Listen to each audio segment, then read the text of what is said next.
Si Grace ay isang office manager na laging safe maglaro sa buhay. Sa kanyang ika-30 na kaarawan ay napagtanto niyang masyado siyang naging seryoso sa trabaho, kaya napag-iwanan na siya ng panahon pagdating sa karanasan. Out of curiosity at dala ng alak, pumatol siya sa isang one night sa isang misteryoso at napakagwapong lalaki na si Sandro.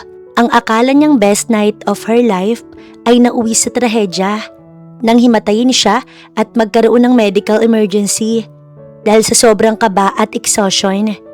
Ang mas malala, pagdilat ng kanyang mga mata sa ER, ang doktor na susuri sa kanyang maselang kalagayan ay walang iba kundi ang lalaking kani-kanina lamang ay umangkin sa kanya. Dito nagsimula ang magulo nilang ugnayan. Si Sandro na isang magaling na doktor at si Grace na gustong magpalamon sa lupa sa hiyang nararamdaman niya. Hinihingal na napasandal si Grace sa malamig na pader ng hallway ng condominium unit. Ang kanyang puso parang gustong kumawala sa kanyang dibdib dahil sa halo-halong emosyon na hindi niya maipaliwanag. 30 na siya. 3 dekada na siyang humihinga sa mundong ito. At sa loob ng mga taong yon, ang palagi niya lang na ginagawa ay ang uminom ng 3 baso ng kape sa loob ng 1 oras at mag-overtime hanggang madaling araw sa opisina. Walang thrill, eka nga nila. Tampulan pa siya ng tukso ng sarili niyang pamilya dahil siya na lang ang napag-iwanan. Napabuntong hininga siya bago nag-ayos. Bahala na. This is it. Gagawin niya ng dapat noon pa niya ginawa. Grace, it's now or never. Bulong niya sa sarili habang inaayos ang medyo nagusot niyang dress. Nasa loob siya ng isang bar at wala siyang kasama. Well, kanina, nang makatabi niya ang isang lalaking tila perpekto, mas lumakas ang loob niya. Matangkad ito, malapad ang balikat, at may mga matang tila malamig tumingin. At dama niya ang aura nito kahit hindi ito magsalita. Ito ay si Sandro. Alone? Simpleng tanong nito para makuha ang kanyang atensyon. Oo, ikaw din ba? Balik tanong ni Grace.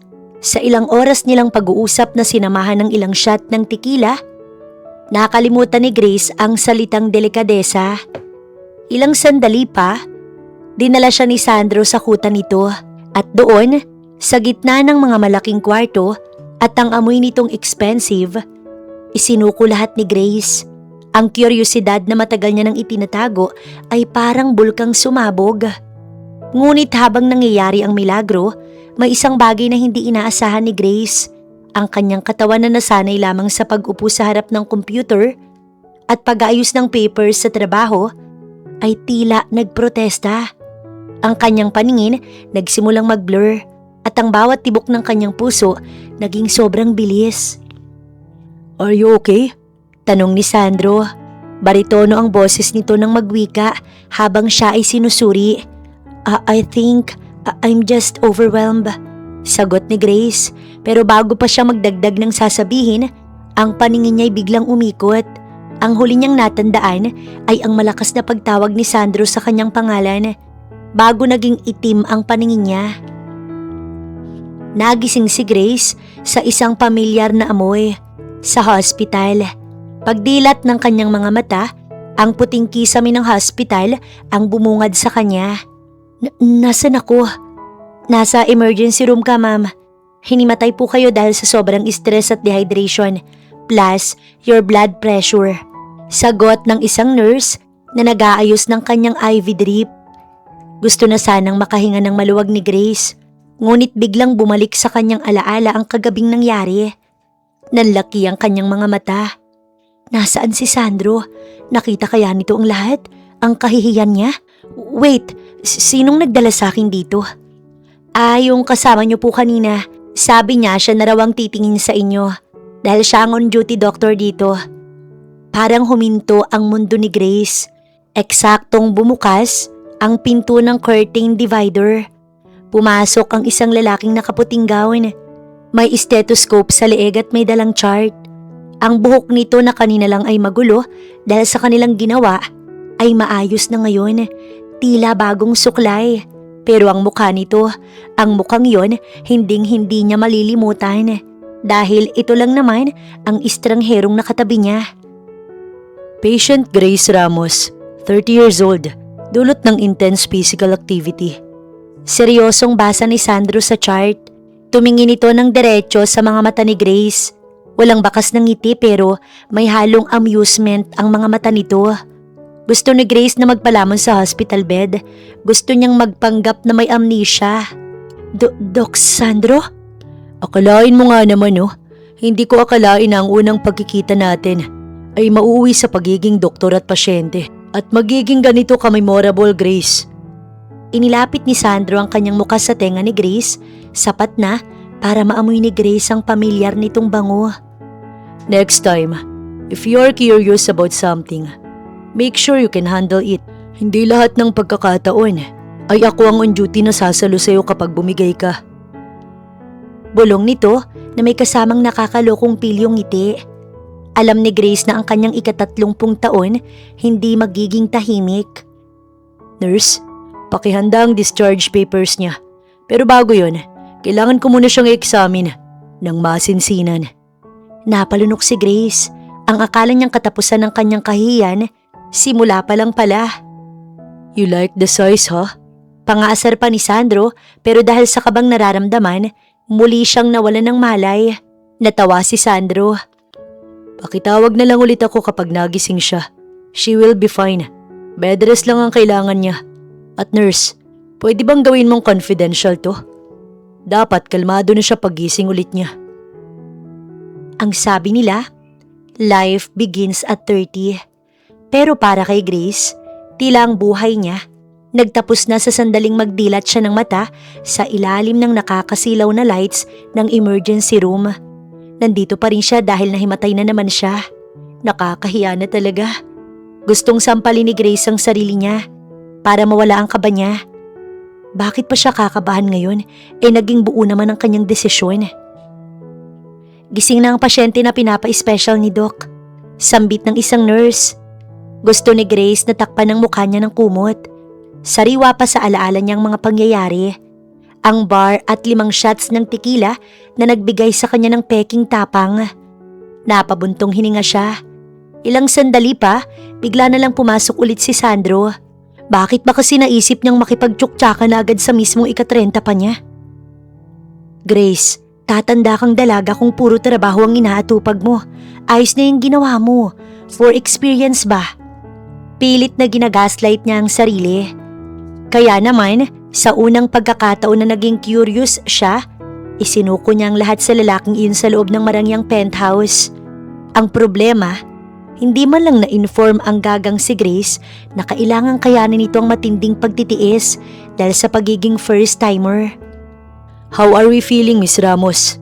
Ang boses na iyon, malalim baritono at may nararamdaman naman siyang care. Dahan-dahang liningon ni Grace ang pinagmula ng boses. Halos mapigtas ang kanyang ugat sa leeg nang makita kung sino ang nakatayo sa paanan ng kanyang kama.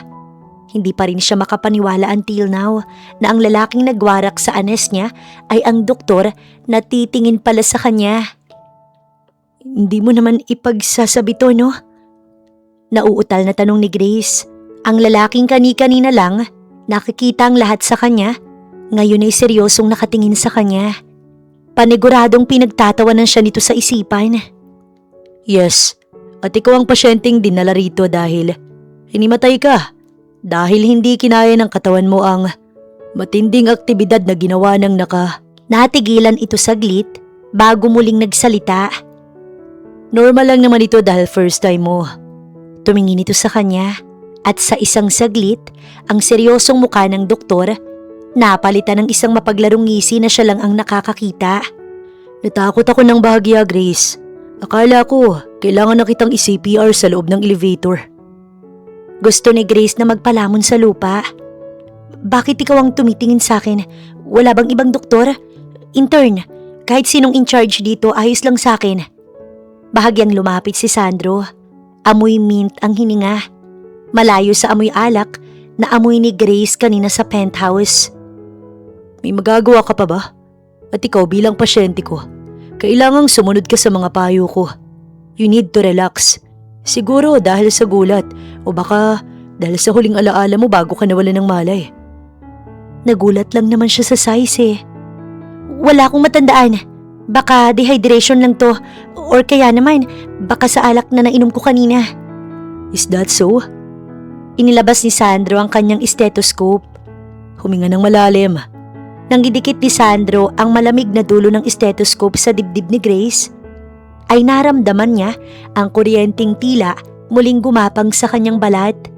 Ang lapit-lapit ng mukha ni Sandro. Nakikita ni Grace ang bawat pilik mata nito at ang gwapo nitong mukha. Ang bilis ng tibok ng puso mo, Miss Ramos. Parang nung nasa penthouse lang tayo. Are you sure? Wala kang matandaan? Doc, professional tayo rito, di ba? Pag-iwas ni Grace habang pilit na inaayos ang sarili kahit nakahiga. Sa opisina, kapag may ganitong awkwardness, dinadaan namin sa formal email. Pwede bang i-email mo na lang sa akin ang dapat kong tandaan habang nagre-rest? Natawa ng bahagya si Sandro. Isang mahina at sexy na tawa na lalong nagpabilis sa tibok ng puso ni Grace. Medical ethics requires a physical examination. Pero huwag kang mag-alala. Ligtas ang sekreto mo sa akin. At least for now. Tinalikuran siya ni Sandro para kausapin ng nurse. Pero bago ito tuluyang lumabas ng curtain, lumingon muli ito. By the way, happy 30th birthday, Grace. Next time, if you want a thrill that won't land you in the ER, maybe we should just try a quiet dinner. May treat, para naman hindi ako natataranta habang nagdadrive papuntang hospital at karga-karga ka papasok sa ER. Naiwang tulala si Grace. Ang kanyang ika-30 kaarawan ay hindi lang basta nagsimula. Wala yata itong balak na hayaan siyang makalimot sa naganap. Buisit, bulong ni Grace sa sarili at takip ng unan sa muka. Bukas na bukas din, magre-resign na ako sa pagiging tao. Ngunit sa kabila ng hiya, may isang bahagi ng puso niya ang hindi maikailang kinilig. Isang nakakabaliw na kilig dahil alam niya, hindi ito ang huling beses na makikita niya si Dr. Sandro at sa susunod, titiyakin niyang hindi na siya mahihimatay. Hindi siya mapapahiya pa ulit sa estrangherong to. Well, stranger pa rin bang matatawag kung kilala na nila ang pangalan ng isa't isa? Paika-ika si Grace na lumabas sa ER. Ayos naman na siya, may kirot na lamang. Pero tolerable naman ang sakit. Para nga siyang lalagnatin eh. Dahil ba 30 na siya at halos lumutin na kaya ganito na kahirap para sa kanya? Parang sinibak ang pechay ko. Inis na bulong niya. Ipinapangako ni Grace na ayos na siya sa experience na ito at hindi na mauulit. Hindi na siya magiging parang pakawala na kapag na-curious ay ginagawa. Binigay lang niyang fantasy niya na sa tingin naman niya, naging worth it pa din sa kabila ng matinding kahihiyan. Samantalang si Sandro ay nakatanaw sa dalagang palayo na. Natawa siya dahil kakaiba talaga ito. Isinuko nito ang sarili sa kanya just for experience. Ganito na ba mag-isip ang mga trentahin na parang nagmamadali na sa buhay? Siya rin naman 35 na siya, pero hindi naman siya kasing desperada nito. Miss Puto! Natatawang hinabol niya ito para bigyan ng pamasahe dahil alam niyang wala itong dala. Naiwan sa kanyang penthouse. Why are you calling me Miss Puto? Napangiti si Sandro. Oh, the size kasi. Cute size like Puto. Sagot niya bago ito kinindatan at iniwan na pag-abot niya ng 1,000. Naiwan itong namumula sa galit dahil sa kanyang sinabi. 3 araw nang nakalilipas mula nang mangyari ang nakakahiyang hospital incident ni Grace. Ngunit hanggang ngayon, tila naririnig pa rin niya ang boses ni Sandro na bumubulong sa kanyang tenga. Sa opisina, wala siyang ibang ginawa kundi ang magsuot ng turtleneck kahit tirik ang araw na tila ba matatago nito ang hiyang nakatatak na sa kanyang buong pagkatao. At saka may iniwan din kasing marka ang lalaking iyon sa leeg niya. Grace, iha, ayos ka lang ba? Abay kanina mo pa tinitignan niyang kape mo, baka matunaw. Puna ng kanyang katrabaho Opo ma'am. Ano lang po, nag-iisip lang po ng strategy para sa bagong client. Ang totoo, ang tanging strategy na nasa isip niya ay kung paano mag-migrate sa Mars para hindi na sila muling magkita ni Dr. Sandro dahil baka mas mahirapan lang siyang mag-let go sa nangyaring one night sa kanila. Nang sumapit ang alas 5, mabilis na nagligpit ng gamit si Grace. Kailangan niyang umuwi ng maaga dahil kaarawan ng bunsong kapatid niyang si Junjun.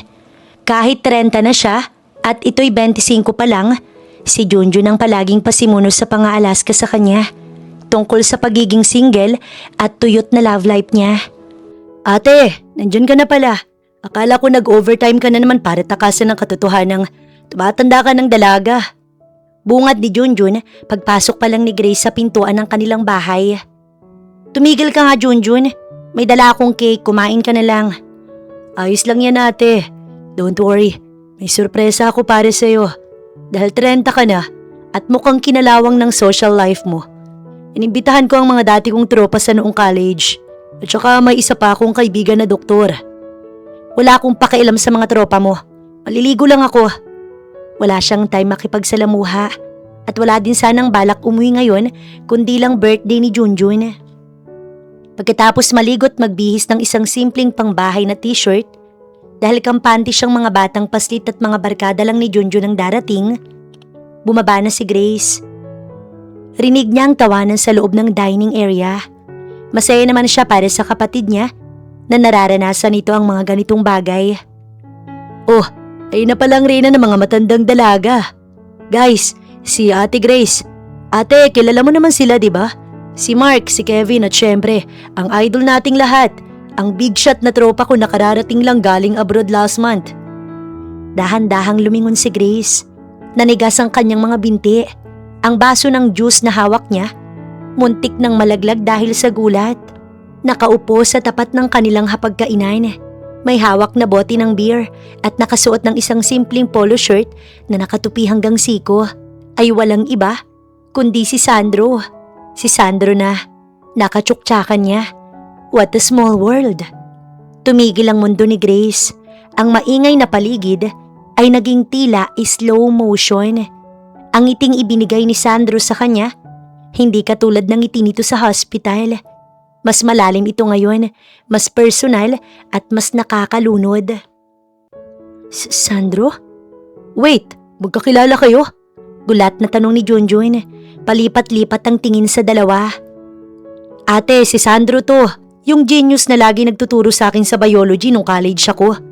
Ngayon, sikat na doktor na yan sa St. Jude. Paano mo siya nakilala? Huwag mong sabihing naging pasyente ka niya dahil sa katandaan. Hindi nakapagsalita si Grace. Ang utak niya ay naglalaban kung sasabihin ba niya ang totoo o magsisinungaling na lang siya. Actually, singit ni Sandro. Ang boses niya ay kalmado, ngunit puno ng pilyong tono. Nagkita kami ni Grace kamakailan lang sa trabaho. Right, Grace? Oo. Sa opisina. Nag-consult siya. I mean, yung hospital nila, client namin. Mabilis na palusot ni Grace habang pinandidilata ng mata si Sandro.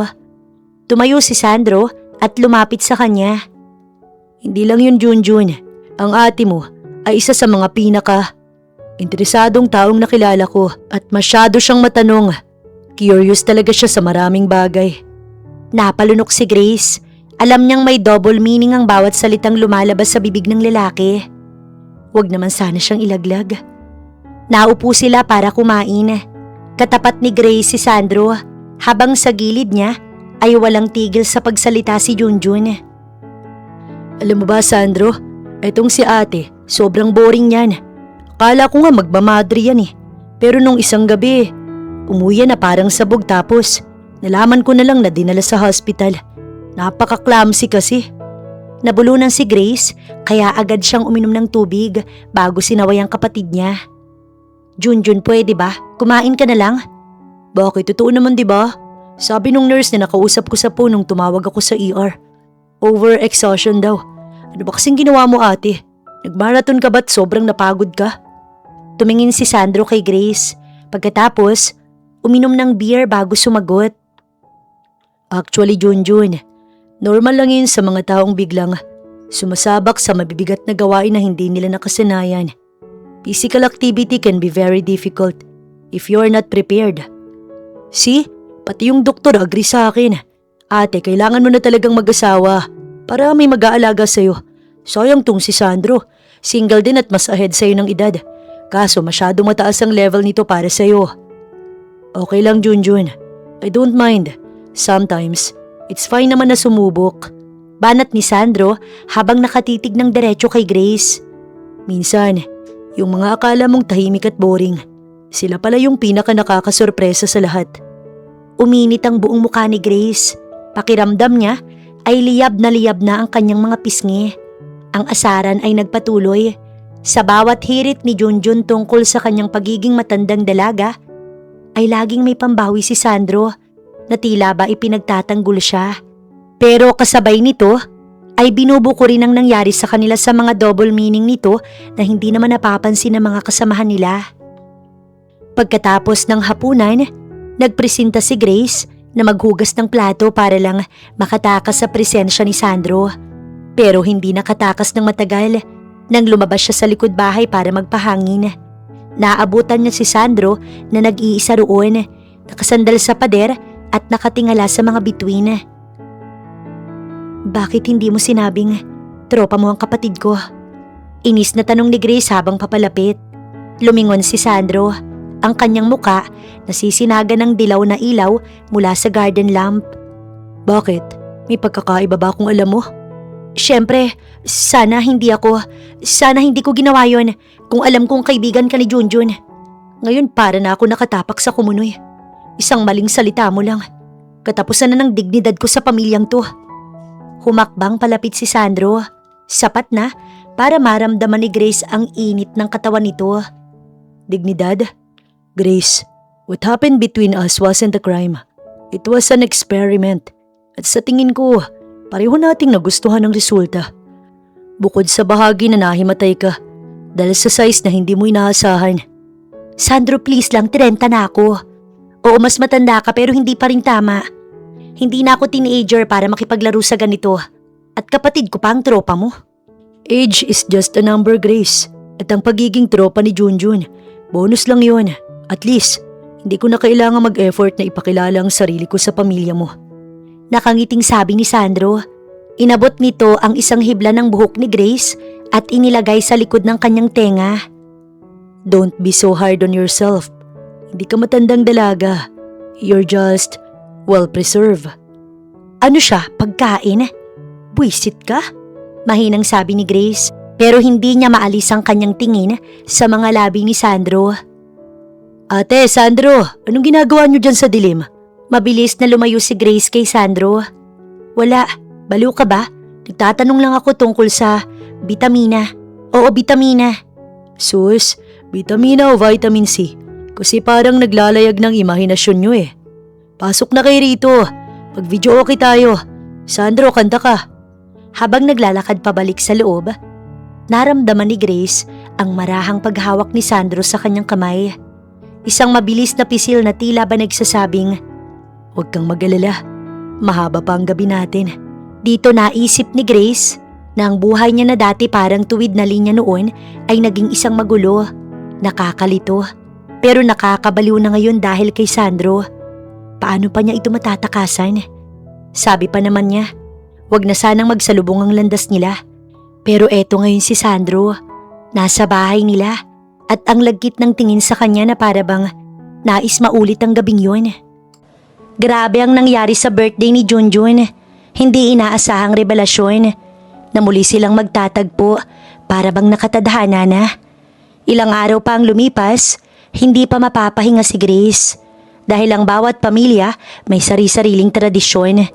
Ang pamilya ni na Grace, sila ay may tradisyong tinatawag na throw eggs. Mukhang maganda pakinggan. Pero sa katotohanan, ito ay isang malupit at nakakahiyang ritual tuwing may reunion o malaking okasyon. Ang sinumang babaeng nasa hustong gulang na, partikular na ang mga tumapak na sa edad na 30 na wala pa ring asawa o kahit man lang seryosong boyfriend, ay pinatatayo sa gitna Pagkatapos, ang mga kamag-anak ay magbabato ng mga itlog bilang simbolo at pahiwatig na dapat na silang mapisa o magkaroon ng sariling pamilya. Para kay Grace, ang tradisyong ito ay isang bangungot. Ayaw na ayaw niya itong ginaganap once a year at sinisikap niyang takasan.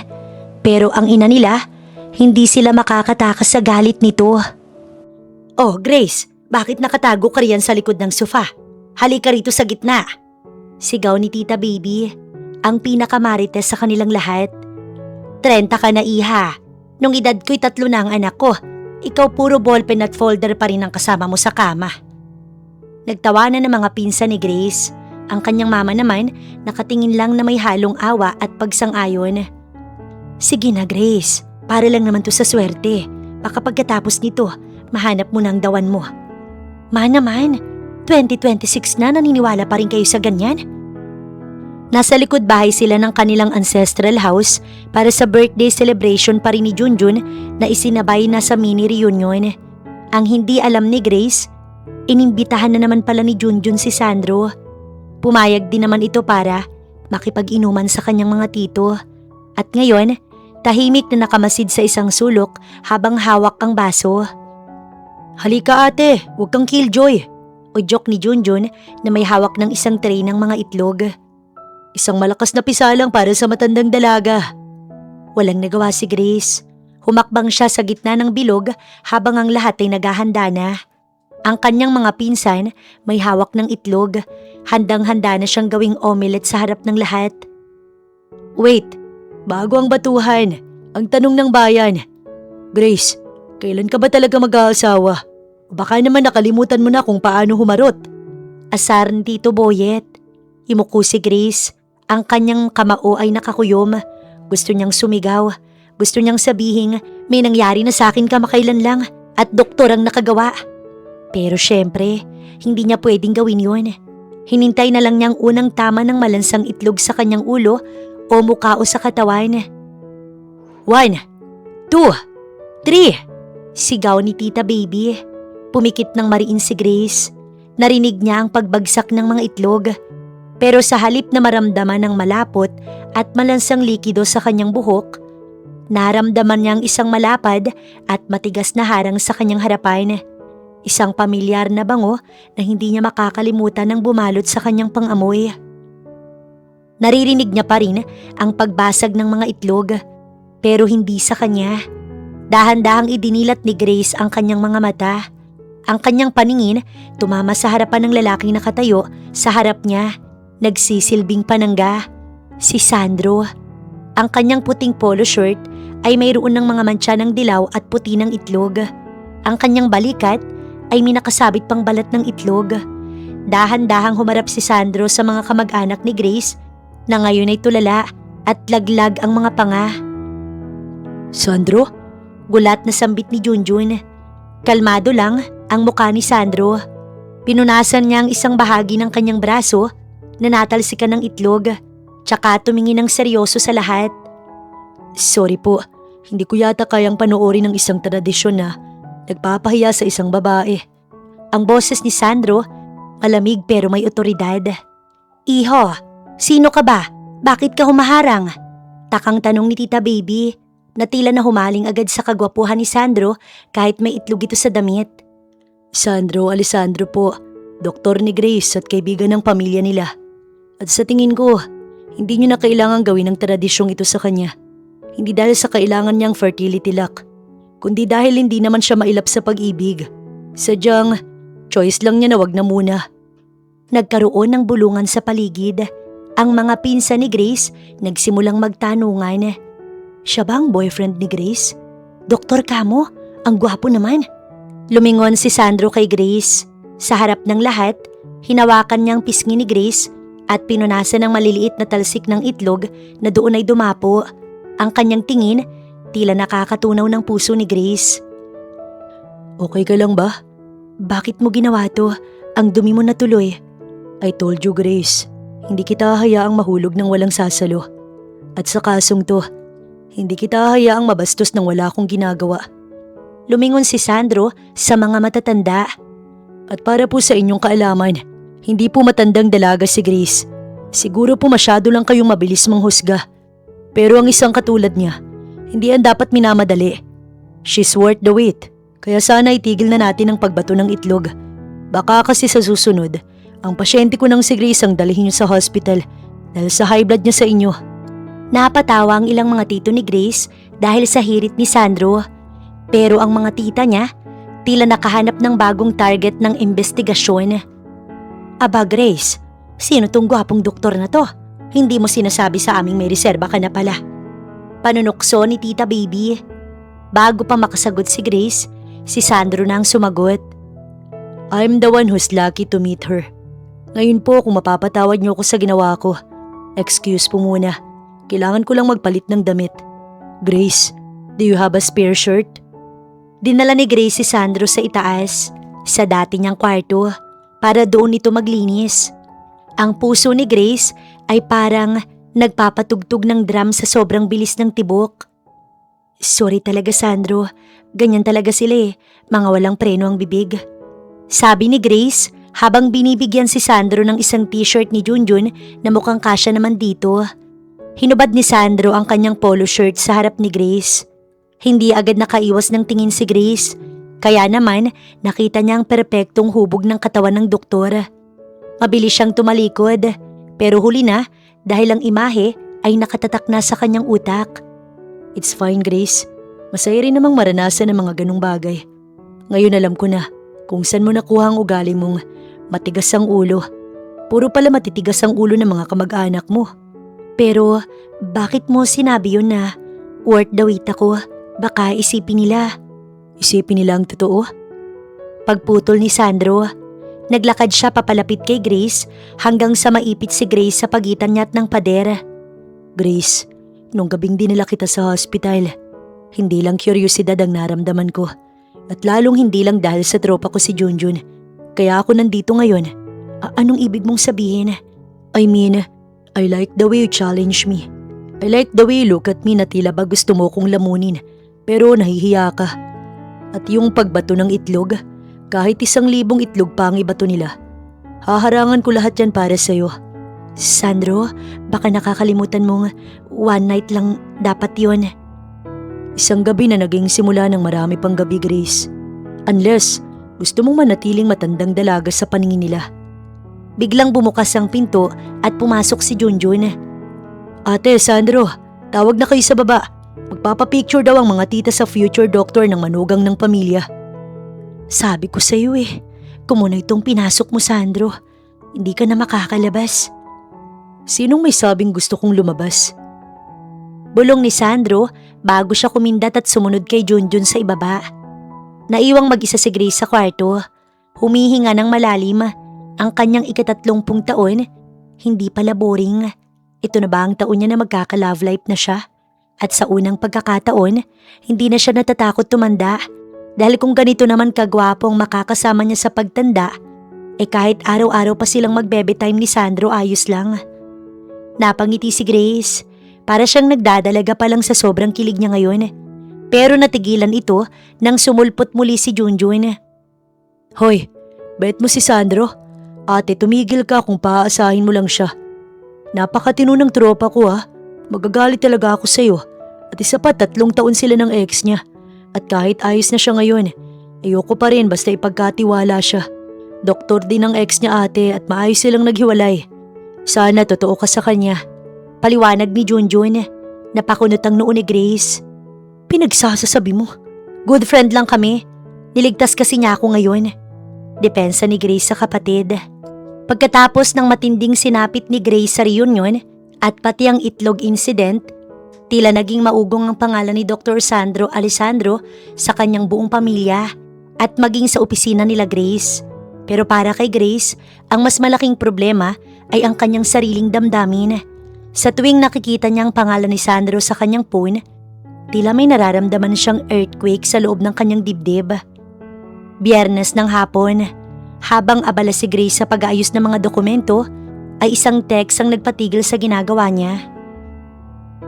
We are something comfortable but nice. Susunduin kita ng 7 p.m. No eggs involved, just us. Ito ang mensahe ni Sandro na talagang pinalala ang kahihiyan niya. Halos mapunit ang labi ni Grace sa kakangiti dahil kahit pilit niyang itinatago ito sa mga osisera niyang katrabaho, hindi niya maiwasang maipakita minsan. Sa wakas, isang totoong date, walang kapatid na maingay, walang mga titang marites, at higit sa lahat, walang mahihimatay.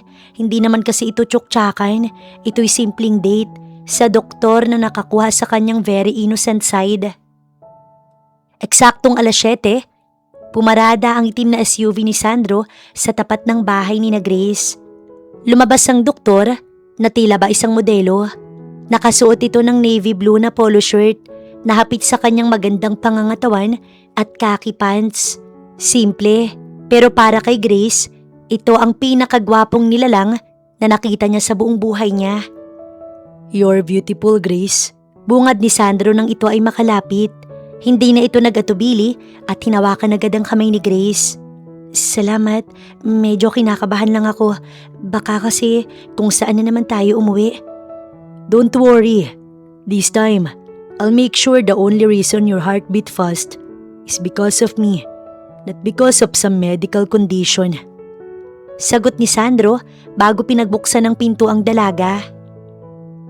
Dinala ni Sandro si Grace sa isang bagong restaurant sa labas ng syudad. Ang paligid ay puno ng mga lights, malamig ang simoy ng hangin at may banayad na tugtog ng romantic music sa background.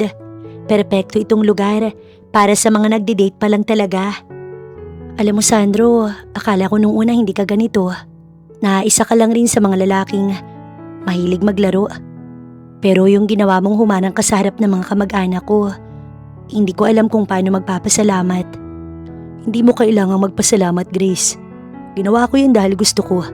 Hindi ko hahayaang saktan o ipahiya ang babaeng pinapangarap ko. Gusto na sanang himatayin ni Grace sa kilig, pero sa pagkakataong to, siniguro niyang kontrolado niya ang pressure ng kilig na binibigay ni Sandro. Hawak na ni Sandro ang kanyang kamay sa ibabaw ng lamesa at dahan-dahang inilalapit ang kanyang mukha sa dalaga. Nang biglang tumunog ang cellphone ni Sandro, sabay silang napatingin sa device. Nagbago ang ekspresyon ng mukha ni Sandro. Mula sa pagiging malambing, naging seryoso at alerto. "Grace, I'm sorry. It's an emergency. Kinukulang sila ng doktor sa ER. I need to go." "I understand, Sandro. Trabaho mo yan. Buhay ang nakasalalay." "No, hindi kita pwedeng iwan dito. Sumama ka sa akin. Pagkatapos na to, itutuloy natin ang date natin kahit madaling araw pa." Tumango naman agad si Grace at hindi nagdalawang isip na sumama kay Sandro. Pagdating sa hospital, tila naging isang giyera ang paligid. Maraming ambulansyang dumarating, tunog ng sirena at mga nurse na nagmamadali. Si Grace ay naiwan sa nurse station. Pinagmamasdan si Sandro na mabilis na nagsuot ng kanyang puting coat at naging isang ganap na leader sa loob ng ER. Dito nakita ni Grace ang ibang mukha ni Sandro. Ang Sandro na kanyang nakatabi sa isang gabi ay malambing at mapaglaro. Pero ang Dr. Sandro na nasa harap niya ngayon ay matalino. Kalmado lang pero napakagaling talaga at may malasakit sa bawat pasyente. "Nurse, prep the OR. I-monitor ng mabuti ang patient sa bed 3. Utos ni Sandro. Lumipas ang 2, 3, 4 na oras. Nakatulog na si Grace sa isang bench sa gilid ng hallway. Sa kanyang panaginip, tila nasa gitna pa rin sila ng dinner ni Sandro. Hanggang sa maramdaman niya ang isang marahang tapik sa kanyang balikat. "Grace, gising na." Pagdilat ni Grace, bumungad ang mukha ni Sandro. Mukhang pagod, may bahid ng dugo sa kanyang coat at ang kanyang buhok medyo gulo-gulo na. Pero para kay Grace, ay siya pa rin ang pinakagwapong bayani. "Kamusta ang mga naging pasyente mo?" "Lahat sila ay stable na. It was a long night. Sorry talaga, Grace. Ang pangit ng unang date natin." "Anong pangit? Ito na yata ang pinakaastig na date na naranasan ko." Sabi ni Grace, sabay hawak sa buhok ni Sandro. "Nakita ko kung paano ka magligtas ng buhay. Hindi lahat ng babae nabibigyan ng pagkakataong makita ang hero side ng kadate nila." Napangiti si Sandro at hinarap si Grace. Ang hallway ng hospital ay tahimik na. Ang tanging tunog na lang ay ang mahinang tawa at ang kanilang paghinga. 30 ka na, diba? O bakit naman? Ipapaalala mo na naman. Hindi. Gusto ko lang sabihin na sa loob ng 30 taon na yon, baka ngayon lang dumating ang taong nakatadhana para sa'yo. Grace, hindi ako nagbibiro nung sinabi ko na gusto kita. At hindi dahil sa curiosity lang. Gusto ko ang tapang mo, ang pagiging totoo mo. At kahit ang pagkahimatay mo. Grabe ka sa pagkahimatay ah. Seryoso ko, Grace. Pwede ba kitang ligawan? Yung totoong ligaw. Hindi yung sa penthouse. Hindi sa ganitong sa ER. Yung may pahintulot na mga magulang mo. At may kasamang respeto. Ayaw kitang itago. Hindi na tayo mga bata. Napahinto si Grace. Naramdaman niya ang unti-unting pag-init ng kanyang mga mata. Sa loob ng mahabang panahon, lagi siyang tinutuksong matandang dalaga. Laging sinasabing walang magkakagusto sa kanya dahil masyado siyang boring. Pero heto ang isang gwapong doktor. Tinitingnan siya na parang siya ang pinaka-importanting tao sa buhay nito. Oo, Sandro, pwedeng-pwede. Hindi na nag-aksaya ng panahon si Sandro. Dahan-dahan niyang inilapit ang kanyang muka at hinalikan sa noo si Grace. Pababa sa dulo ng ilong nito hanggang sa magtagpo ang kanilang mga labi. Isang matamis at madamdaming halik sa gitna ng hallway ng hospital. Isang halik na walang kuryosidad kundi puno ng pangako.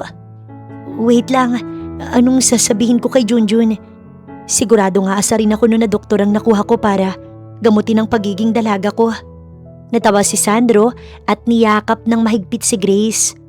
Hayaan mo siya, sabihin mo sa kanya, ang doktor na to, kinuha kang pasyente for life. No discharge allowed. Sa akin ka na ngayon, Grace. Habang naglalakad sila palabas ng hospital, magkahawak kamay, ngunit hindi nila alam na sa malayo may isang pares ng mga mata na kanina pa nakamasid.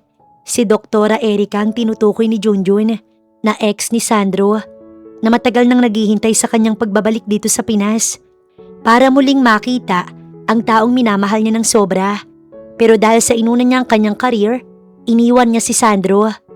I'm so sorry for leaving you, Sandro. Nandito na ako, mahal ko. Babalik na ulit ako sa buhay mo.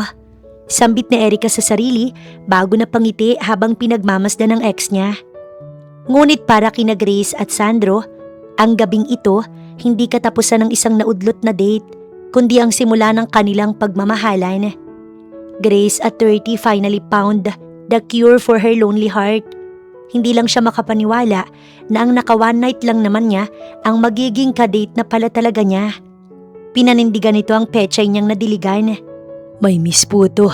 Sambit pa ni Sandro na ikinakunot ng noo ni Grace. Siguro gusto mo sa malaki, no? I remember, yun ang sinabi mo sa akin paglabas ko sa hospital. No, I really like it. The cute size. At even it's small, I don't mind. Talagang I don't mind, no? Ikaw nga halos mabaldado na ako dyan. Nagreklamo ba ako? Dapat lang, if you wanna date me, forget the size. Get it? Lumabas ang pagiging bossy ni Grace. Itong puto size na to. Aminin mo, kinabaliwan mo to, Sandro. Oo naman, baliw na baliw. Isang linggo na naman ang lumipas matapos ang first official date sana nila na nauwi sa hospital date. Tila, nasa alapaa pa rin si Grace. Sa opisina hindi na siya ang masungit na manager na laging sinasabihan na matanda na kasi kaya mainitin ang ulo. Ngayon, may kislap na ang kanyang mga mata at madalas na siyang mahuling nakangiti habang tumitingin sa kanyang singsing. Hindi man ito engagement ring, ito naman ang promise ring na ibinigay ni Sandro bilang tanda ng seryosong panliligaw. Ngunit ang katahimikan at kilig ni Grace ay naging kaba nang makatanggap ang kanyang kumpanya ng imbitasyon para sa St. Jude Medical Gala. At bilang office manager, siya ang naatasang mag-coordinate ng sponsorship ng kanilang firm para sa naturang event. Paniguradong magkikita talaga sila ni Sandro sa event na yon at nakakahiya lang rin para sa kanya na ito ang unang beses na makakasama niya si Sandro sa bigating event. Pansinin kaya siya nito? Ipakilala kaya siya nito? Kahit na ang mga kasama nito ay kapwa din doktor? Ate, sigurado ka bang handa ka nang humarap sa high class na kaibigan ni Sandro? Ikaw pa naman, Ugali kang hindi ka namamansin pag nahihiya ka. Tanong ni Junjun habang pinanonood si Grace na nagsusukat ng isang eleganting gown. Hinarap niya ang kapatid bago nagpaliwanag. Trabaho to, Junjun, at isa pa si Sandro ang escort ko. Anong dapat kong ikahiya? Alam na niyang pupunta ako kaya hindi na ako nahihiya kahit papaano. Sanay na ako sa ganitong event eh.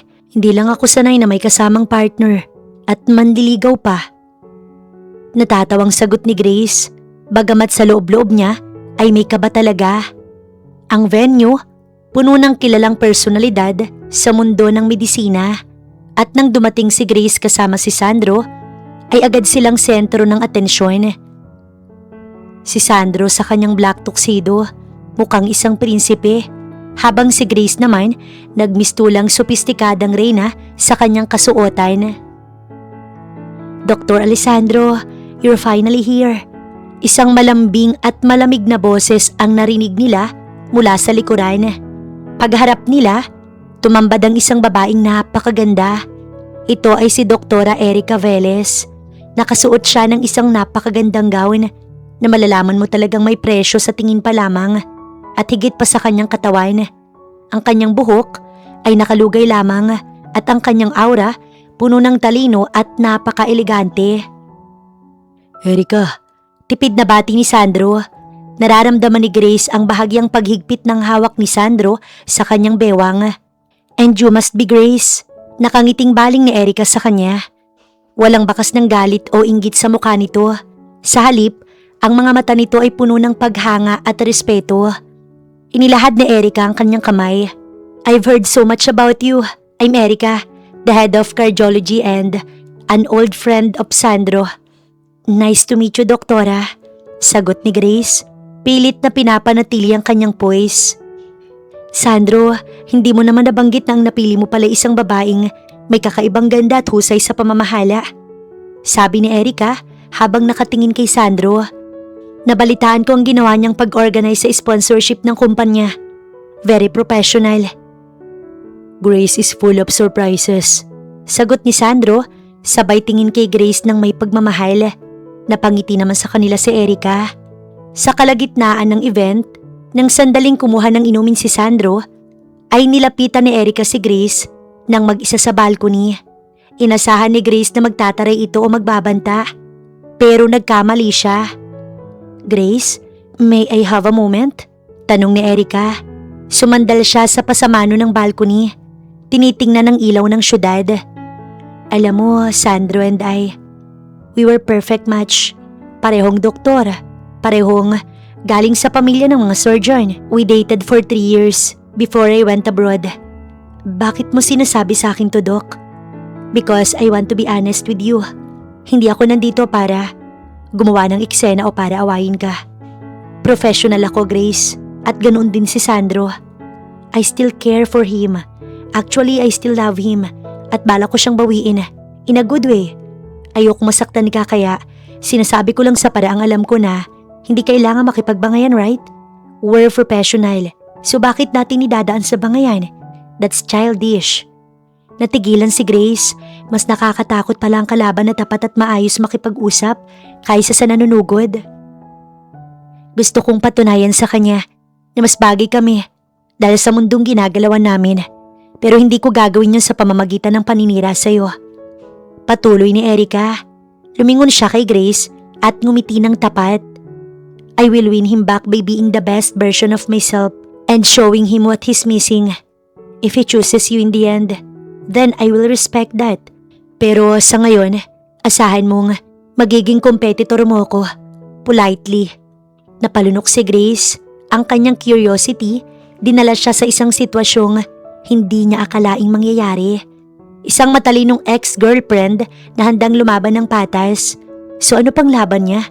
Parang talo na agad siya. I appreciate your honesty, Doktora. Pero 30 na ako at marami na akong hinarap na pinagdaanan. Halos lahat ng pressure naranasan ko na. Hindi ako basta-basta susuko sa isang kompetisyon. Lalo na kung ang premyo ay ang lalaking minamahal ko. Natawa ng bahagya si Erica. I like your fighting spirit, Grace. No wonder Sandro is interested by you. Ganyan din kasi ako. For sure, Naaalala niya ako sa karakter mo at paniguradong ang mga ginagawa niya sa inaw ay nagawa na namin. Let the best woman win. Let the best woman win. Pag-uulit ni Grace. Nainis lang siya ng slight sa pagkumpara ni Erica pero deadman na lang si Grace. Hindi away ang pinunta niya dito kundi trabaho. Sa ngayon nahahayaan niya na lang muna.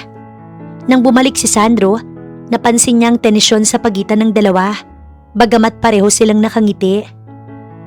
Everything okay here? Tanong ni Sandro sabay akbay kay Grace. Everything is perfect, Sandro. Nag-usap lang kami ni Grace tungkol sa nakaraan natin at sa mga minahal ko sa'yo. Nang sila na lang dalawa, hinarap ni Grace si Sandro. Sandro, sikat ka pala talaga, no? Bigla akong nanlula kasi ang taas mo pala. Hindi na nakakapagtaka kung bakit mahal ka pa rin ng ex mo. Gwapo at matalino ka at saka loyal. Natawa si Sandro at hinalikan ng kamay ni Grace. Grace, kahit sino pang bumalik sa buhay ko, alam mong isa lang ang nais ng puso ko, di ba? Para sa akin ikaw lang at alam mo naman yun. Seryoso ka ba? Kasi baka curious ka lang rin kung paano ang pakiramdam makipagbalikan sa isang perfect match. I mean, naiintindihan ko naman, hindi na ako bata. Hinawakan ni Sandro ang magkabilang pisngi ni Grace at idinikit ang kanyang noo rito. Grace, look at me. I don't want perfect girl. I want you. I want the girl who get nervous, the girl who fainted in my arms, and the girl who makes me want to be a better man every single day. Si Eric ay bahagi ng nakaraan ko, pero ikaw ang dulo ko. Hindi na ako bata para itulak mo sa kanya. Get straight to the point, babe. Nagsiselos ka ba kay Erica? Matagal na kaming tapos. I know I'm not vocal about my past, pero ngayon sasabihin ko na sa'yo. Sorry, oo nga naman, hindi dapat ako ganito. Pasensya na, negative ang aura ko today. Sorry talaga, bawi na lang ako sa'yo. No, I understand. Hindi mo kailangan mag-sorry, Grace. It's always you, Grace. Sa gitna ng marangyang gala, hindi alintana ni Grace ang mga matang nakatingin sa kanila. Sa bisig ni Sandro, naramdaman niya ang seguridad na hindi kayang ibigay ng kung sino. Alam niyang hindi magiging madali ang mga susunod na araw dahil kay Erica. Pero dahil sa pagmamahal ni Sandro, ay handa siyang lumaban. Tara na, yaya ni Sandro. Saan tayo pupunta? Somewhere private. Ayokong i-share ang ganda mo sa mga tao rito dahil masyadong maraming curious sa'yo. At gusto ko na ako lang ang may access sa'yo tonight.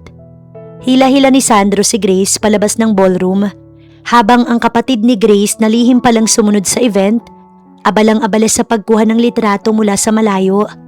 Ayan na, ang doktor at ang ate kong magme-menopause na. Pack up na tayo guys, may kasalan na to. Sigaw ni Junjun mula sa labas habang nakatanaw. Iba rin pala talagang pumili ang ate mo, no? Natatawang tanong ng tita baby nila.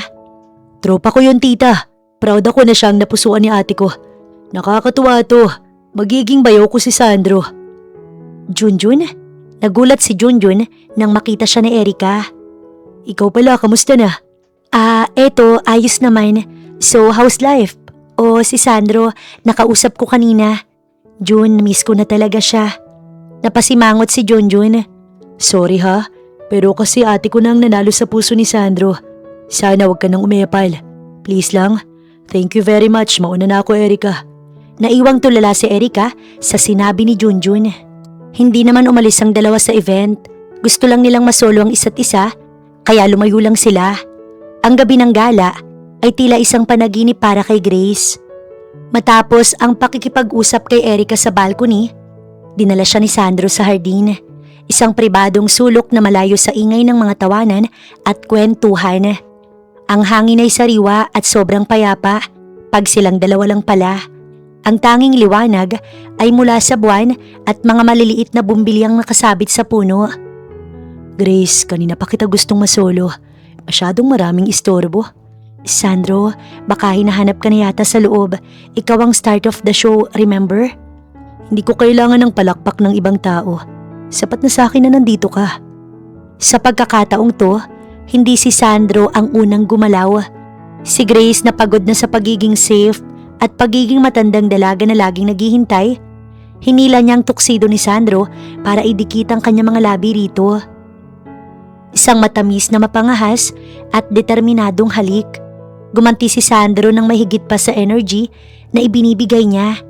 Tila ba ipinaparating na sa bawat dampi ng kanilang mga labi ay bawal ng puwang ang sinumang tao sa kanila. Mula man ito sa kanilang nakaraan. Hingal pa sila ng maghiwalay, ngunit ang katahimikan at moment nila ngayong gabi ay nabasag ng isang malakas at mabilis na yabag. Isang malutong na sampal ang dumapo sa pisngi ni Grace. Sa sobrang lakas nito, kaya naman napalingon ang kanyang mukha sa kanan at naramdaman niya agad ang pag-init at pagkirot ng kanyang balat. "Erica?" Sigaw ni Sandro, agad na humarang sa harap ni Grace. Nakatayo si Erica, hindi na ang eleganting doktor na nakita nila kanina. Ang kanyang mga mata ay nanlilisik, ang kanyang dibdib mabilis na tumataas baba dahil sa galit at hingal, at ang kanyang gown tila nawala ng kinang dahil sa galit na bumabalot sa kanya. Pero kahit ganito, ang kanyang tindig nananatiling matuwid. Ang galit niya hindi pang palengke. Bakas pa rin ang klas sa postura ni Erica. Sadyang hindi lang ito nakapagtimpi dahil sa selos. "I expected more from you, Sandro." Simula ni Erica. Ang boses niya ay mahinahon, pero bawat salita parang may kasamang lason. "I thought you had taste, pero mukhang tama nga sila. Na after years of being a top surgeon, minsan ay mas pinipili ng tao ang fast food dahil ito ang madaling makuha." Dahan-dahang humarap si Grace. Hawak ang kanyang namumulang pisngi. Hindi siya umiyak. Sa loob ng 10 taon sa opisina, nahasa siya sa mga kliyenteng mahilig manigaw at manglait. Ang sampal ni Erica ay masakit sa balat, pero ang mga salita nito ang mas gustong hamunin ni Grace. "Erica, that's enough. Umalis ka na, bago ko pa makalimutang kaibigan kita." "Kaibigan? Sandro, we shared a life. We shared dreams. And then, you replace me with this? Isang office manager na ang tanging alam mag-ayos ng files. Tell me, Grace, do you even understand the weight of his world? O hanggang curiosity lang talagang kaya mong ibigay sa kanya?" Huminga ng malalim si Grace. Humakbang siya palabas mula sa likod ni Sandro. Hinarap niya ang babaeng tingin ng marami ay perpekto. "Tapos ka na ba, Doc?" Ang kanyang boses ay kalmado, walang halong panginginig. "Kasi kung tapos ka na sa pangmamaliit sa trabaho ko, baka gusto mong tingnan ang sarili mo sa salamin. Sabi mo elegante ka. Sabi mo professional ka. Pero ang isang professional, hindi nananampal ng kapwa babae dahil lang hindi niya matanggap na tapos na ang chance niya." Nanlaki ang mga mata ni Erica, pero bago ito makasagot, nagpatuloy si Grace. "You keep talking about the weight of his world. Akala mo ba dahil doktor ka, ikaw lang ang may karapatang umintindi sa kanya? Ang pag-ibig hindi yan paramihan ng medalya. Hindi yan tungkol sa kung gaano ka kagaling." Lumapit si Grace kay Erica, hanggang sa ilang pulgada na lamang ang kanilang pagitan. "You had 3 years, Erica. 3 years to keep him. But you let him go. At ngayong nandito na ako, ngayong ako na nagpapatibok ng puso niya. Hindi bilang kaibigan kundi bilang lalaki. Tsaka ka biglang susulpot para sabihin, madali akong makuha na gaya ng halimbawa mo fast food? Patawa ka? Oo, patawa ka talaga. Because that's what you are," sabi ni Erica, bagamat may lamat na ang kanyang boses. "You are just a flavor of the month. Pagkatapos ng lahat ng to, babalik siya sa taong kapareho niya. Isang taong kasing talino niya. Ako pa rin ang babalikan niya. Nasanay lang siya sa'yo." "Matalino ka nga. Pero bakit parang hindi mo maintindihan ang salitang nakaraan? Sandro is not a trophy for you to win back. He is a person at sa taong to ako ang pinili niya. Ipinamumukha mo sa akin na wala akong alam sa mundo niya. Baka ikaw ang walang alam. Nung gabing hinimatay ako sa braso niya, hindi niya ako pinabayaan. Na hindi ka man lang sumagi sa isip niya. Hindi ka niya hinanap sa akin. Hindi ikaw ang dahilan kung bakit kami masaya ngayon. Masaya kami kasi mahal namin ang isa't isa. At never kang naging kasali. Hindi siya nasanay sa akin. Hindi mababaw ang pagmamahal na nakikita mo sa amin." "Grace, let's go." Bulong ni Sandro at pilit hinahawakan ng braso ni Grace para umiwas sa gulo. Pero hindi nagpaawat si Grace. "No, Sandro. Kailangan niyang marinig to. Look at him, Erica. Look at his eyes. They don't look for you anymore. Ang puso niya na ipinagmamalaki mong pag-aari mo noon. Pasensya na, Dok. Pero wala ka ng papel sa buhay niya ngayon. Ako na ang mahal niya at ang dulo niya. At ang gamot na kailangan niya, hindi galing sa pharmacy. Galing sa akin. Fully healed siya bago pa kami magtagpo. Borado ka na, Erica. So please lang, huwag kang mag-assume na ikaw pa rin at hindi naman talaga. Nanginig ang mga labi ni Erica. Ang kanyang mukha na kanina'y punong-puno ng otoridad, bigla na lamang gumuho. Ang pagiging elegante niya, tila isang maskarang tuluyan ng nabasag. You will regret this, mahinang sabi ni Erica pero wala na itong talas. Para na lang itong bulong ng isang taong natalo. I've lived 30 years with many regrets, Erica. Sagot ni Grace, isang mapait na ngiti ang sumilay sa kanyang mga labi. Pero ang piliin si Sandro at labanan ng isang katulad mo, hindi ko pagsisisihan yan. Tinalikuran ni Grace si Erica. Kinuha niya ang kamay ni Sandro at hinila ito palayo sa hardin. Ramdam niya ang panginginig ng sarili niyang kamay dahil sa para siyang maiiyak. Pero ang kanyang puso ay panatag. Nang makasakay sila sa SUV ni Sandro, doon lang bumuhos ang emosyon ni Grace. Napasandal siya sa upuan at napahawak muli sa kanyang pisngi. Grace, I am so sorry. Hindi ko akalain na gagawin to ni Erica. She was never like that. Selo, Sandro. It makes people do crazy things. Tsaka siguro kailangan ko rin yun para magising ako na hindi lang ito isang laro. Hinawakan ni Sandro ang kabilang kamay ni Grace. Ang tapang mo kanina. You didn't have to do that. Kailangan, Sandro. Kasi kung hindi ako lalaban, laging iisipin ng mga tao at laging iisipin ni Erica na hindi ako sapat para sa'yo. I am 30, Sandro. I know my worth. At alam ko rin kung gaano kita kamahal. Ulitin mo nga.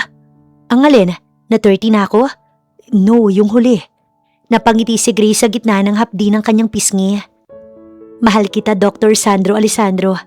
Kahit pa mahimatay ako araw-araw sa laki niyan. Hindi na sumagot si Sandro. Inilapit niya ang kanyang muka at hinalikan si Grace.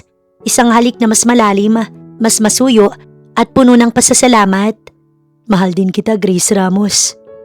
Kinabukasan, naging usap-usapan sa hospital ang nangyari sa gala.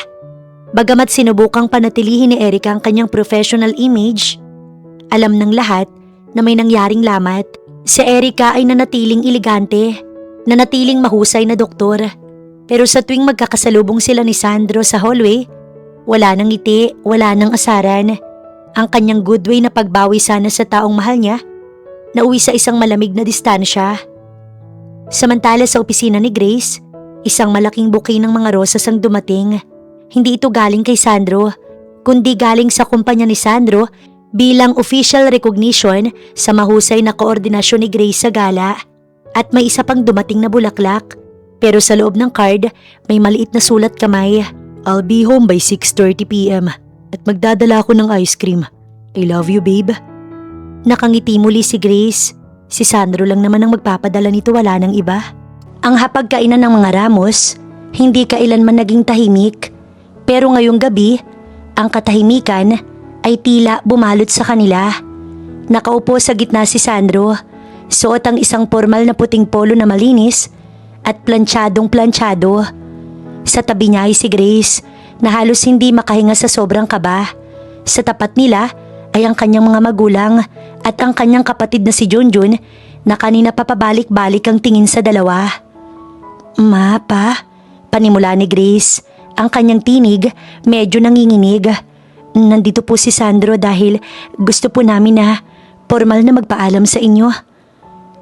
Magpaalam? Tanong ng kanyang tatay. Ang mga kilay ay halos magsalubong na. Saan kayo pupunta? Magtatanan ba? Hindi po, tito. Singit ni Sandro. Ang kanyang boses naman, baritono at may tapang. Nandito po ko dahil gusto kong formal na hingi ng pahintulot ninyo na ligawan ko siya. O sa totoo lang po, ipagpatuloy ang seryosong relasyon namin ni Grace. Mahal ko po ang anak nyo. Katahimikan. 5 segundo hanggang naging 10 segundo. Biglang narinig ang malakas na pagbagsak ng kutsara ni Junjun. Sabi ko na nga ba eh. Sabi ko na nga ba. Kaya pala yung check-up naging date. Ate, ang galing mo. Sa dinami-rami ng itlog na ibinato sa'yo, ang nakuha mo yung pinakamalaking premyo. Junjun, tumigil ka nga. Saway ng kanilang ina, pero baka sa mukha nito ang isang malapad na ngiti. Iho, si Grace ay 30 na. Akala namin ay nakalimutan niya ng salitang pag-ibig dahil sa trabaho. Pero kung ikaw ang mag-aalaga sa kanya, sino ba naman kami para tumanggi? Doktor ka, gwapo ka, at higit sa lahat, nakita namin kung paano mo siya hinarangan nung reunion. Grabe ang kilig ng kanyang ina habang nagpapaliwanag. Salamat po tita. Pangako po na hindi ko sasayangin ang tiwala ninyo.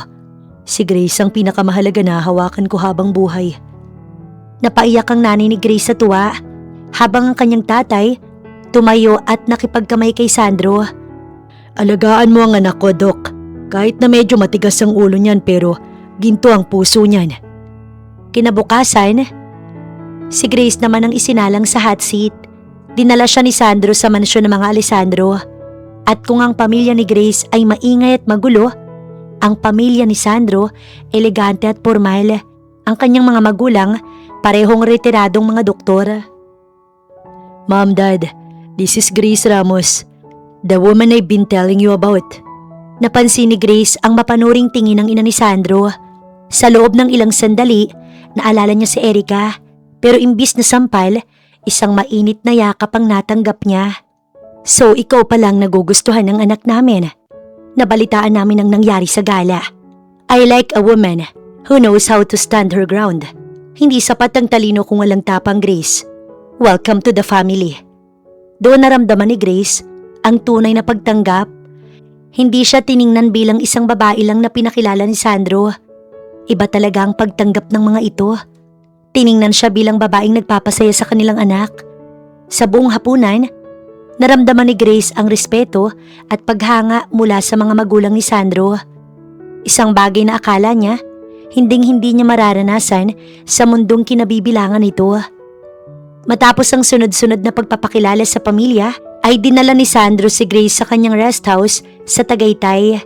Malayo sa ingay ng Maynila, malayo sa presensya ni Erica, at malayo sa mapanghusgang mga mata na pwedeng umistorbo sa kanila. Gabi na at ang hamog ay bumabalot sa paligid.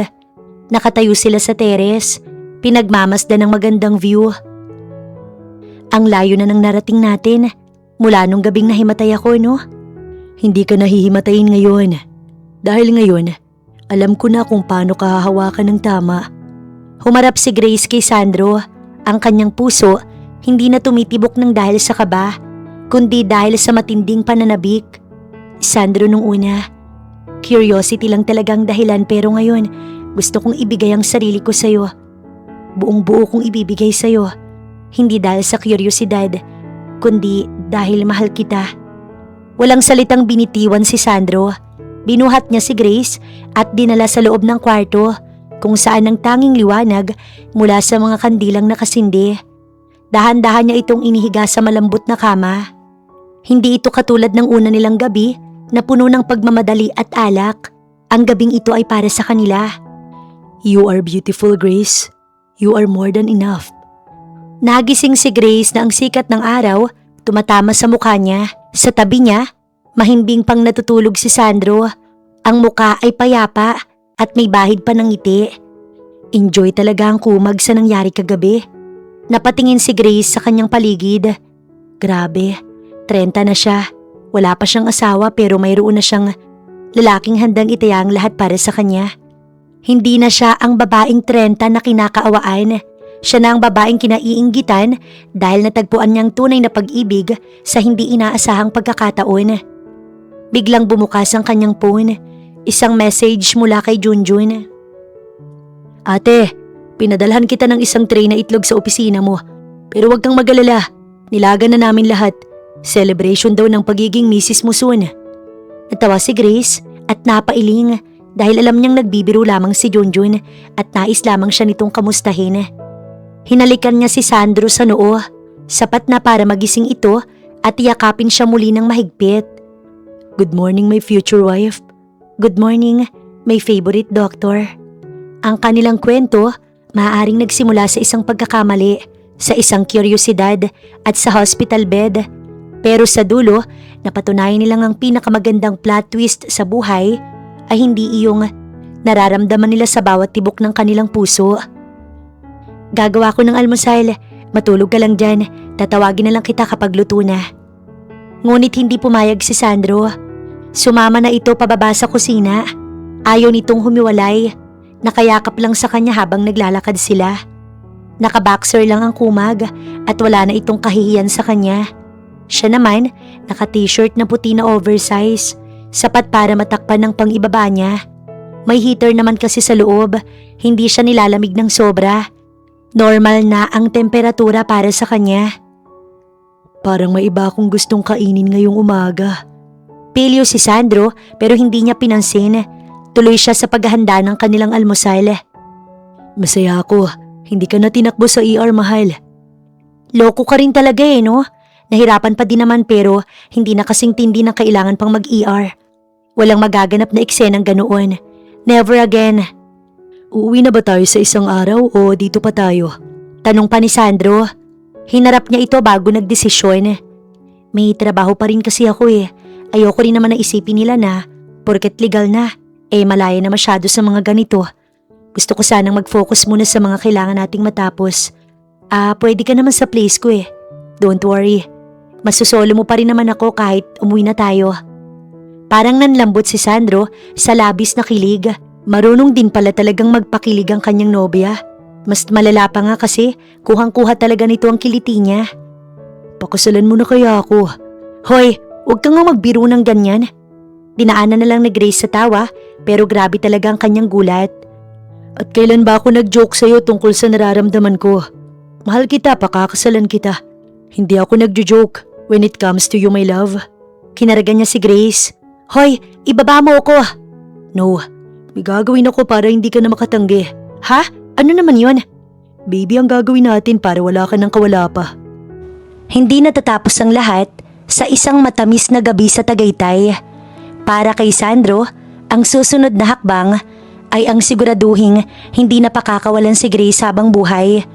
Ngunit dahil alam niyang extra ang pamilya ni Grace, kailangan niya ng isang kukutsaba sa bihasa sa gulo at walang iba kundi si Junjun. Listen Junjun, I want it to be perfect. Simple but meaningful. Seryosong sabi ni Sandro habang nasa loob sila ng isang sikat na jewelry store. Doc, leave it to me. Akong bahala sa plano. Si Mama at Papa, sila ang bahala sa crowd control para walang iistorbo sa proposal mo sa ate kong maganda. Sagot ni Junjun habang sinusuri ang isang diamond ring. Pero Doc, siguraduhin mong hindi ka hihimatayin sa kaba ha? Nakakahiya naman kasi. Ikaw ang doktor, ikaw pang mahihimatay. Ang plano, isang surprise rooftop dinner sa mismong opisina ni Grace. Gagamitin nilang dahilan na may emergency meeting para mapanatili si Grace sa opisina hanggang gabi. Ate, hindi ka naman uuwi agad no? Nang sumapit ang takdang gabi, pagod na pagod si Grace. Junjun, kailangan ko pang bumalik sa office. Sabihin mo sa kuya mo may naiwan akong pipirmahan. Pero uuwi rin ako bukas. Balikan ko lang saglit.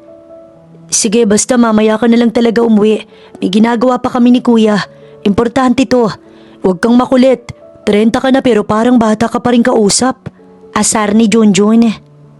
Sa roof ka dumiretso. Wika ng boss ni Grace na ikinakunot ng kanyang noo. Po? Bakit po sir? May papakuha ko doon. Sige na, puntahan mo na. Tumango na lamang siya imbis na magtanong pa. Pagdating ni Grace sa rooftop, imbis na mga folder at papeles, ay mga puting rosas at may lights pang sumalubong sa kanya. Sa gitna ng rooftop, nakatayo ang kanyang mga magulang, ang mga magulang ni Sandro at syempre, si Sandro na mas gwapo sa lahat. Lumapit si Sandro, kinuha ang kamay ni Grace at dahan-dahang lumuhod. Hala, nasa trabaho ako. Natatawa pa nga si Grace. Sorry te, dito namin plinano Alam naman ng boss mo't suportado niya. So kaya pala ayaw mo muna akong pauwiin kasi wala kayo doon. Napailing-iling pa si Grace bago bumaling kay Sandro na nakaluhod pa din. Grace, you came into my life out of curiosity, but you stayed because of love. I don't want to be just your doctor, your boyfriend or your protector. I want to be the man You wake up to every single day for the rest of our lives. Will you marry me? Sa gitna ng palakpakan at hiyawan ni Junjun na tila nanalo sa loto, ang tanging nasabi ni Grace ay ang nais marinig ng mga ito. Yes, 1,000 times yes. Pagkatapos ng proposal, ay pinayagan na si Grace na umuwi na upang magkaroon ng isang intimate celebration sa bahay ng mga Alessandro. Dito sa unang pagkakataon, nakita ni Grace ang ibang side ni Sandro. Ang Sandro na hindi kontrolado ang lahat. Go with the flow lang, walang inaalala. Dahil sa sobrang saya at sunod-sunod na cheers ng kanyang biyanan at ni Junjun. Nalasing ang seryosong doktor. Grace, alam mo ba nung unang gabi natin, ang ganda-ganda mo talaga eh. Lasing na ani Sandro. Hindi na nito kayang maglakad ng tuwid. Sandro, lasing ka na. Tama nang inom. Magpahinga ka na. Di ako lasing. I'm just intoxicated by you. Let's go home, Grace. I want to check your heartbeat manually. Kilig na kilig ang kanilang mga magulang. Si Junjun naman, naiinggit sa kanila. Lalo na sa pagiging corny ni Sandro. Hoy, Dr. Sandro, professional dapat tayo rito. Biro ni Junjun habang inaalalayan itong tumayo. Nang maihatid nila Grace si Sandro sa kwarto nito, naging mas pilyo ang doktor. Hinila nito si Grace sa kama at niyakap ng mahigpit. Grace, promise me, kahit 40, 50 o 80 ka na, ay ako lang ang mamahalin mo. Oo na Dok, matulog ka na. Isa pang halik bilang magiging asawa mo na ako, mahal ko. Hirit ni Sandro bago ito tuluyang nakatulog nang may malapad ng ngiti sa labi. Napailing na lang si Grace. Iniisip kung paano ngang isang seryosong lalaki ay nagiging isang malambing at makulit na parang bata pagdating sa kanya. Parang nonchalant lang ito pero sa iba lang. Sa kanya, ibang side ang pinapakita ni Sandro. Dahil marami naman silang katuwang sa pag-aasikaso sa kasal, hindi naman ito nagtagal na paghahanda. 1 buwan lang at ito na sila ngayon. Papunta na sa yugto na simula ng pagsasama nila bilang ganap na mag-asawa. Ang venue, puno ng mga bulaklak at mga taong saksi sa kanilang magulong simula. Si Grace ay naglalakad sa altar. Suot ang isang napakagandang lace gown na nagpatingkad sa kanyang ganda. Sa dulo naman ay ang taong mahal na mahal niya. Naghihintay ang isang Sandro na hindi nalasing kundi emosyonal na nakatingin sa kanyang mapapangasawa. I, Sandro, take you, Grace, to be my wife. In sickness and in health, my love.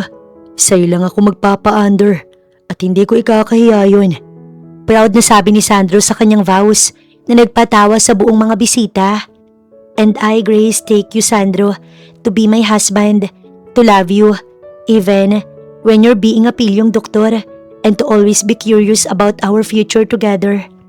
Nang ideklara silang mag-asawa, isang mahaba at madamdaming halikang sumelyo sa kanilang pangako. Si Junjun ayon, umiiyak sa gilid habang kumukuha ng video para sa remembrance. Mabilis na lumipas sa mga taon, sobrang sariwa pa para sa kanilang lahat kapag binabalikan nila. Pero minsan, natatawa na lang din sila. Sa isang malawak na playground ng kanilang bagong bahay, isang maliit na batang lalaki na kamukhang-kamukha ni Sandro ang tumatakbo habang hinahabol ni Junjun. Baby Josh, huwag kang tumakbo ng mabilis. Baka himatayin ka. Patay ako sa mami mo. Sigaw ni Junjun. Lumabas si Grace mula sa kusina. Dala ang isang tray ng pagkain. 35 na siya ngayon pero mas mukhang bata at masaya kaysa noong siya'y 30. Nararamdaman niyang isang pares ng mga kamay na yumakap sa kanya mula sa likuran. Are you happy, Mrs. Alessandro? Sobrang saya, Doc. Sinong mag-aakala na ang kuryosidad ko nun, dito pala tayo dadalhin. Sabi ko sa'yo, diba? I am the best doctor for you. And look at our son over there. Sa dulo ng lahat, natutunan ni Grace na ang buhay hindi natatapos sa edad na 30. Minsan, kailangan mo lang sumubok, maging curious at maniwala na may isang taong nakalaan na sasalo sa'yo dahil mahal ka nila. Ako ang nag-iri, pero ikaw ang pinagmanahan. Wala man lang kinuha sa akin kahit isa. Pero ikaw ang nagbigay ng saya sa akin. Mahal ka namin ng anak mo. Mahal na mahal. Huwag ka na magtampo, gawa na lang ulit tayo. Naku ikaw, Akala mo napakadaling magbuntis at umiri, no? I know, sorry na mahal ko, sige na. Kahit si Josh na lang wag na nating sundan. Pero syempre, paskor pa rin, no? Parang gusto lang maiyak ni Grace kasi hindi nagpumilit si Sandro about sa sunod nila kay Josh. Ayos lang ba talaga dito kung si Josh lang? Mahal, ayos lang sa'yo? Ha? Oo naman, bakit hindi? Si Josh pa lang at ikaw ay sapat na sa akin. Malaki na sakripisyo mo talam kung hindi madali. Niyakap ni Grace ang asawa. Napaka-green flag mo talaga. Kahit ang hilig mo na sa alam mo na. Sir lang naman ako ganito eh. I love you, mahal ko. Alam ko, mahal din kita. Madami pa silang pagdadaanan at parehas naman silang aware doon. Ngunit sa ngayon, kontento na sila sa kung anong meron ng kanilang pamilya.